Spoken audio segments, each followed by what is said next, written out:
Assalamualaikum warahmatullahi wabarakatuh. Innal hamdalillah nahmaduhu wa nasta'inuhu wa nastaghfiruh wa na'udzu billahi min sururi anfusina wa min sayyiati a'malina may yahdihillahu fala mudhillalah wa may yudlilhu fala hadiyalah. Asyhadu an la ilaha illallah wahdahu la syarikalah wa asyhadu anna Muhammadan abduhu wa rasuluhu la nabiyya ba'dah.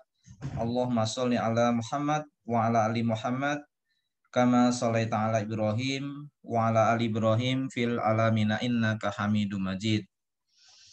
Ikhwatul iman rahimakumullah. Alhamdulillah, bersyukur kita kepada Allah SWT yang mana pagi hari ini Allah pertemukan kita dalam pertemuan virtual, liqo virtual yang sudah kita sepakati bersama. Semoga apa yang kita lakukan pada pagi hari ini senantiasa mendatangkan rahmat dan barokah dari Allah SWT untuk kita, keluarga, dan masyarakat kaum muslimin di sekitar kita. Ikhwatul iman rahimakumullah. Sesungguhnya sebesar-besarnya pintu untuk mengenal, mengilmui, dan mengimani Allah SWT adalah dengan mengkaji nama-namanya yang maha indah, sifat-sifatnya yang maha sempurna, sebagaimana dalam firman Allah SWT, walillahil asma'ul husna fad'uhu biha, dan milik Allah lah nama-nama yang maha baik, maka berdoalah dengan perantaranya. Quran Surat Al-A'raf ayat 180. Demikian juga dalam firman yang lain, Wallahul khaliqul bari'ul musawwiru lahul asma'ul husna yusabbihu lahu ma fis samawati wal ard wa huwal azizul hakim. Dialah Allah yang menciptakan, yang mengadakan, yang membentuk rupa, yang mempunyai asma'ul husna. Bertasbihlah kepadanya apa yang ada di langit dan apa yang ada di bumi. Dan dialah Allah yang maha perkasa lagi maha bijaksana. Quran Surat Al-Hasr ayat 24. Allahu la ilaha illa huwal lahul asma'ul husna. Dialah Allah yang tidak ada sembahan yang benar selain dia. Baginya nama-nama yang indah. Ikhwatul iman rahimakumullah. Salah satu pengetahuan yang sangat kita butuhkan pada hari ini adalah pengetahuan tentang bahwasanya Allah itu adalah Ar-Razzaq, maha pemberi rizki. Hal ini tanpa meniadakan, tanpa menafikan pengetahuan kita terhadap nama-nama dan sifat-sifat Allah yang lain, yang tentunya sama-sama bersumber dari kitabullah dan juga sunnah Rasulullah Sallallahu Alaihi Wasallam. Allah SWT mengenalkan dirinya sebagai Ar-Razzaq di dalam beberapa ayat. Di antaranya, Innallaha huwar razzaqul dzul quwwatil matin. Sesungguhnya Allah, dialah yang maha pemberi rezeki dan yang mempunyai kekuatan lagi sangat kokoh. Ad-Dariyat ayat 58. Warzuqna wa anta khairur razikin. Berilah kami rizki, sesungguhnya engkau sebaik-baik pemberi rizki. Quran Surat Al-Ma'idah ayat 114. Wa innallaha lahuwa khairur razikin. Dan sungguh Allah adalah sebaik-baik pemberi rizki. Al-Hajj ayat 58. Dan masih banyak lagi ayat-ayat serupa yang menjelaskan bahwasanya Allah Subhanahu wa taala maha pemberi rizki. Ikhwatul iman rahimakumullah. Ar-Razzaq sendiri yang berarti bahwa di tangannya lah rezeki seluruh makhluk dan dialah yang paling kuasa memberi rezeki kepada siapa yang dia kehendakinya dan juga menghalangi rezeki kepada siapa yang Dia kehendakinya. Allah SWT berfirman, "Wa ma min dabatin fil ardi illa 'alallahi rizquha wa ya'lamu mustaqarraha wa musta'uda'aha." Dan tidaklah ada suatu binatang melata di bumi ini melainkan Allah lah yang memberi rizkinya. Dan Dia mengetahui tempat berdiam binatang itu dan tempat penyimpanannya. Quran surat Hud ayat yang ke-6. Dan Allah juga berfirman, "Wa ka'ayyim min dabbatil la tahmilu rizqaha Allahu yarzuquha wa iyyakum wa huwas samiul alim." Dan berapa banyak binatang yang tidak dapat membawa atau mengurus rizkinya sendiri. Allah lah yang memberi rizki kepadanya dan kepadamu. Dan Dia maha mendengar lagi maha mengetahui. Quran surat Al-Ankabut ayat yang ke-60. Dalam firman-Nya yang lain, "Inna rabbaka yabsutur rizqa liman yasha'u wa yaqdiru innahu kana bi'ibadihi khabiran basira." Sesungguhnya Tuhanmu melapangkan rizki kepada siapa yang dikehendakinya dan menyempitkannya. Sesungguhnya Dia maha mengetahui lagi maha melihat akan hamba-hambanya. Semua rizki ada di tangan Allah Jalla wa A'la. Penghidupan seorang hamba, makanannya, minumannya, lauk pauknya, semuanya Allah berkuasa memberi dan Allah pula yang berkuasa menahan rizkinya. Dialah yang melapangkan dan Dialah yang menyempitkan. Dialah yang kuasa menurunkan rizki dan Dia pula yang mengangkatnya. Jika Allah menghendaki menjadikan suatu rizki untuk seorang hamba, maka pasti hamba tersebut akan mendapatkannya. Namun apabila Dia menahannya, maka tidak akan ada seorang pun di dunia ini yang mampu memberinya. La haula wa la quwata illa billah. Ikhwatul iman rahimakumullah. Banyak sekali ayat-ayat yang menjelaskan kepada kita semua bahwasanya Allah Ta'ala adalah Ar-Razzaq, Maha Pemberi rizki, dan bahwa rizki itu berada di tangannya. Namun masih saja banyak di antara kita ada yang berharap kepada manusia, mengetuk pintu rumah orang dengan mengharap belas kasihan. Bahkan tidak sedikit ada yang menempuh dengan jalan-jalan yang haram, ada yang mendatangi para dukun dan paranormal. Permasalahan rizki di dalam Al-Quran dan di dalam sunnah Rasulullah SAW dijelaskan dalam dua kedudukan. Ada dua kedudukan rizki. Yang pertama, kedudukan rizki sebagai pemuliaan dan kenikmatan. Banyak sekali ayat yang menjelaskan tentang hal ini.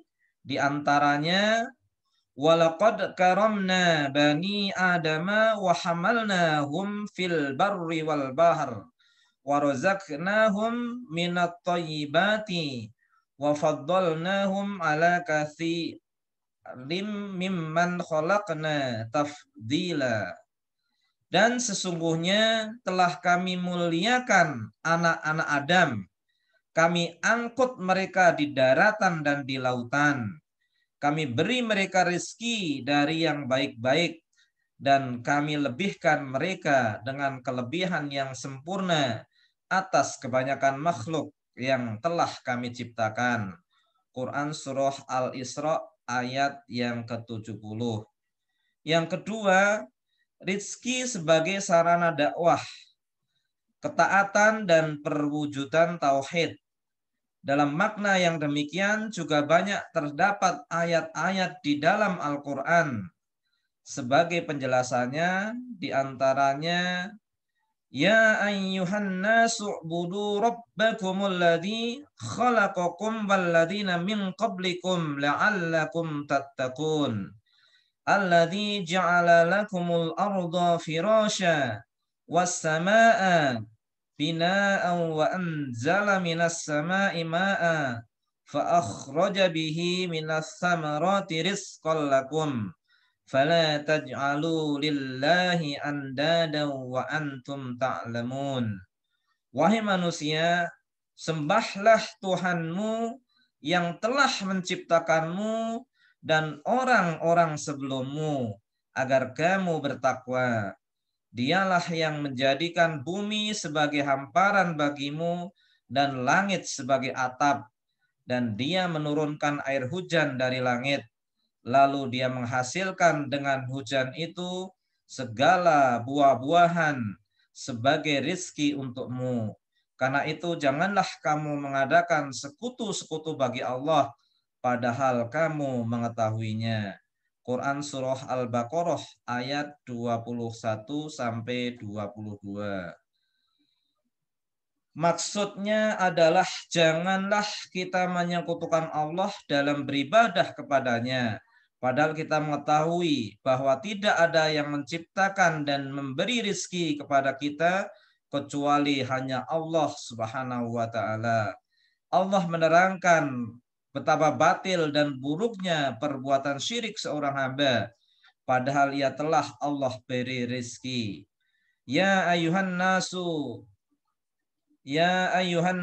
dzkuru ni'matallahi alaikum hal min khaliqin ghairullahi yarzuqukum.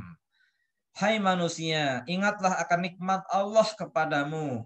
Apakah pencipta selain Allah yang dapat memberi rezeki kepadamu? Pertanyaan Allah SWT pada kita dalam surah Al-Fatir ayat yang ketiga. Ikhwatul iman rahimakumullah. Sekali lagi bahwa rizki itu hanya di tangan Allah. Barang siapa yang diberikan kenikmatan, maka itu darinya. Siapa yang menerima suatu karunia, itu adalah pemberiannya. Dan kedermawanan adalah kedermawanannya. Allah SWT memberi rizki kepada hamba dengan dua cara. Yang pertama rizki yang bersifat umum dan yang rizki yang bersifat khusus. Secara umum Allah memberi rizki kepada seluruh hamba, baik orang yang baik maupun pelaku dosa, baik orang mukmin maupun kafir, sebagaimana ayat yang telah Allah sebutkan sebelumnya. Wa ma min dabatin fil ardi illa 'alallahi rizquha. Dan tidak ada suatu binatang melata pun di bumi ini melainkan Allah lah yang memberi rizkinya. Quran surat Hud ayat yang ke-6. Pemberian dalam ayat ini adalah pemberian yang umum. Tidak ada satu pihak pun yang mendapatkan kekhususan. Allah berfirman dalam surat Al-Isra ayat 20. Kepada masing-masing golongan, baik golongan ini maupun golongan itu, maka kami berikan bantuan dari kemurahan Tuhanmu. Pemberian ini cakupannya pada pemberian makanan, minuman, pakaian, tempat tinggal, dan sejenisnya. Yang secara umum, pemberian pertama ini tidak menunjukkan bahwa Allah ridho kepada siapa yang Dia beri. Karena Allah memberikan kenikmatan dunia ini kepada siapa saja yang Dia cintai dan juga kepada siapa yang Dia benci. Adapun kehidupan akhirat tidak akan Allah berikan kecuali hanya kepada orang-orang yang Dia cintai. Renungkanlah firman Allah SWT. Fa'amal insana idza mabtalahu rabbuhu fa'akramahu wa na'amahu fayaqulu rabbi akraman. Wa amma idza mabtalahu faqadara alaihi rizqahu fayaqulu rabbi ahanan. Surah Al-Fajr ayat 16 sampai 15 sampai 16. Adapun manusia apabila Tuhannya mengujinya, lalu dia dimuliakannya dan diberinya kesenangan, maka dia akan berkata, Tuhanku telah memuliakanku. Adapun bila Tuhannya mengujinya lalu membatasi rizkinya, maka dia akan berkata, Tuhanku menghinaku. Jadi ketika kita melihat ada seorang yang mendapatkan karunia Allah berupa kekayaan, fisik yang rupawan, kendaraan yang mewah, dan kenikmatan duniawi lainnya, ini bukanlah suatu pertanda bahwa Allah mencintai dan meridhoinya. Dan sebaliknya, ketika ada seorang yang sempit kehidupannya, susah makannya, rizkinya tidak lancar, dan lain sebagainya, ini juga bukan berarti bahwa Allah membenci dan menghinanya. Kekayaan dan kemiskinan keduanya adalah cobaan atau bala dan Allah SWT dari Allah SWT untuk para hambanya. Sama halnya ketika Allah menguji manusia dengan kesehatan dan rasa sakit. Jadi di dunia ini adalah tempat ujian dan cobaan. Ikhwatul iman rahimakumullah. Kewajiban bagi seorang hamba yang beriman yang mengetahui bahwa rizki di tangan Allah, maka hendaklah tidak mengharapkan sesuatu kecuali hanya kepada Allah semata. Baik itu rizki yang sifatnya umum ataupun rizki yang bersifat khusus. Untuk rizki yang bersifat khusus adalah rizki yang hanya diperuntukkan untuk orang-orang yang beriman. Tidak hanya umum makanan dan pakaian, melainkan rizki yang bersifat keimanan, hidayah, ketaatan, istiqomah, tauhid, dan rizki-rizki yang dikhususkan untuk hamba-hamba Allah yang beriman. Hamba yang bertakwa akan berharap kepada Allah dalam setiap perkaranya. Sebesar-besarnya karunia Allah yang patut kita harapkan adalah ketakwaan dan keimanan ini. Maka puncak dari kesuksesan hidup seorang manusia manakala dia mampu memelihara ketakwaannya sampai kepada titik kematiannya. Ikhwatul iman rahimakumullah. Allah SWT berfirman dalam surah At-Talaq ayat 2 sampai dengan 3. Wa may yattaqillaha yaj'al lahu makhraja wa yarzuqhu min haitsu la yahtasib. Barang siapa yang bertakwa kepada Allah, niscaya dia akan mengadakan baginya jalan keluar dan memberinya rizki dari arah yang tiada disangka-sangkanya. Ikhwatul iman rahimakumullah.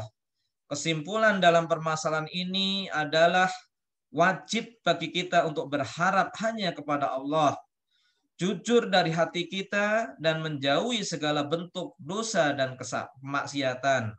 Karena dosa dan kemaksiatan akan menghilangkan kenikmatan dan rizki, bahkan malah akan mendatangkan bencana dan musibah. Tidaklah musibah turun dan kenikmatan terangkat kecuali dikarenakan perbuatan dosa-dosa kita. Itulah sebagai kesimpulan yang dapat kami sampaikan tentang bagaimana kita memaknai Allah sebagai Ar-Razzaq. Mudah-mudahan dapat kita fahami dan kita amalkan bersama, dan tempat kita bergantung pada seluruh urusan kita hanyalah Allah Subhanahu wa taala. Billahi taufik wal hidayah wal inayah. Wassalamualaikum warahmatullahi wabarakatuh.